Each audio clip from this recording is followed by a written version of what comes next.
what I want to show you guys today is basically the difference between hand positioning on throwing big grinder sticks versus small sticks. Now, what has come a long way in the last 2-3 years has been the throwing bigger grinders or spinning reels in the competitive scene.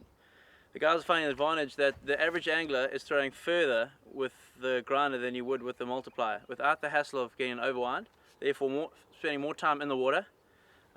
There's less drag with 50-pound braid as opposed to 0.45 nylon. There's a lot less drag and there's no stretch, so it's a lot more sensitive on the bite.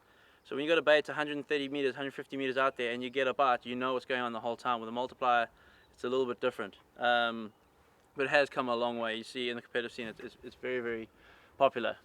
Now, let me just show you what tackle I've got here and why. Okay, first of all, I've got the Daiwa Windcast 5500. Now the reason I've chosen this reel, it's got a longer spool and a wider spool. The longer and wider the spool, generally the further you will cast, because as line comes off the spool, there's less and less resistance on the rim.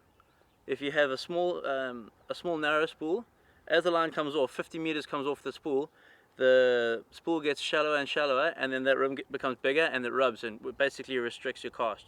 The benefits of this rod is it's a 6 to 8 ounce rod, so it's very, very versatile. You can throw a 6 ounce sinker with a small bait, or you can throw a 7-8 ounce sinker with a bonnie head. I've done it personally and it holds up very, very well to that. It also has a new Fuji tangle-free guides. The first one's a 30.